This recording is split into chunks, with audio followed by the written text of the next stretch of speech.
है सपा प्रमुख अखिलेश यादव साइकिल यात्रा निकाल रहे हैं। सपा की साइकिल रैली को लेकर यूपी के उप मुख्यमंत्री केशव प्रसाद मौर्य ने के न्यूज संवाददाता अमित दुबे से एक्सक्लूसिव बातचीत की है। केशव मौर्य ने कहा, साइकिल अब पंचर हो चुकी है। 2017 और 2019 में जनता इन पार्टियों को नकार चुकी। अब चाहे प्रबुद्ध सम्मेलन हो या पिछड़ा सम्मेलन, इसका कोई असर होने वाला नहीं है।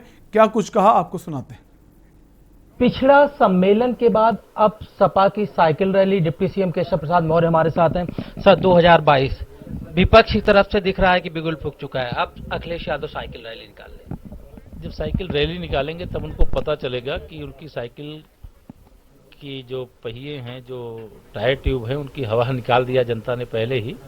अभी साइकिल को कोई उत्तर प्रदेश के अंदर स्वीकार नहीं करना चाहता है, क्योंकि गुंडई को, अपराध को, माफियागिरी को जो बढ़ाना चाहते होंगे वही उनको स्वीकार करेंगे, और जो नहीं बढ़ाना चाहते होंगे वो उनको स्वीकार नहीं किए हैं। वह 2014, 2017, 2019 इसका साफ संदेश है। तो मुझे नहीं लगता है श्री अखिलेश यादव जी हों, चाहे मायावती जी हों, चाहे कांग्रेस पार्टी हो, इनको कोई कहीं समर्थन जनता का प्राप्त नहीं है। ये अलग थलग पड़ चुके हैं।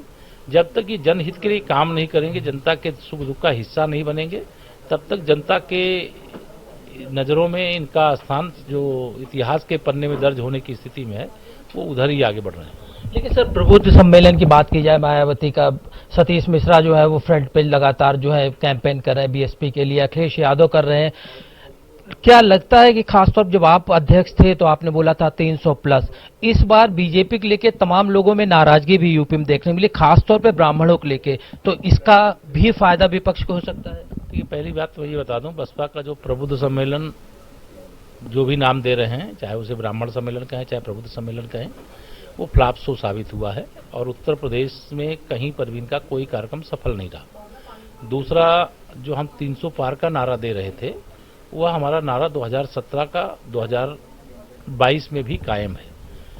तीसरी बात यह हम कहना चाहते हैं कि जो लोग समाज को बांटना चाहते हैं, जो उत्तर प्रदेश का विकास अवरुद्ध करना चाहते हैं, जो उत्तर प्रदेश के उज्जवल भविष्य के साथ खिलवाड़ करना चाहते हैं और कर चुके हैं पहले, अब उनको प्रदेश की जनता ने नकार दिया है। ये अलग अलग लड़ेंगे तब भी और एक साथ लड़ेंगे तब भी।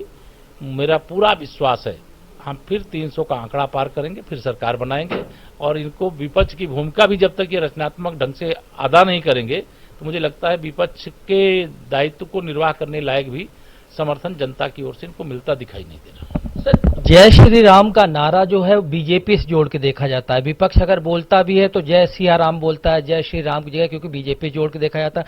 आज ऐसे में मुख्यमंत्री का बयान कि जिन्हें इस बात को लेकर जय श्री राम के नारे को लेकर शक है, उनके डीएनए को लेकर जो बात कही है, क्या कहेंगे?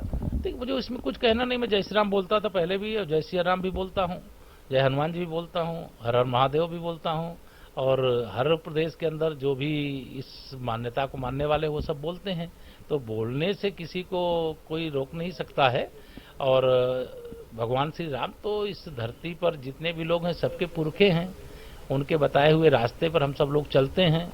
एक आदर्श चरित्र अगर कहीं देखना है तो श्री रामचरितमानस के माध्यम से भगवान श्री राम, उनके सभी भाइयों, सीता मैया, सबके बीच में से देखने को मिलता है। तो वह जो देखेगा उसे सब अच्छा लगेगा। जो जय श्री राम को ये समझेगा भाजपा का पेटेंट है तो वो समझे, उससे हमें कोई फर्क नहीं पड़ता है। लेकिन आज हमें इस बात की खुशी है कि राम भक्तों की ताकत ने, राष्ट्र भक्तों की ताकत ने इन सारे विरोधी दलों को, जो कभी मंदिर देख करके मतलब मुंह मोड़ लेते थे, आज उन्हें संगम में डुबकी लगानी पड़ रही, कुंभ मेला नहाने जाना पड़ रहा है, किसी मंदिर में जाकर के जनेऊ दिखानी पड़ रही है, तमाम प्रकार की चीजें हुई हैं।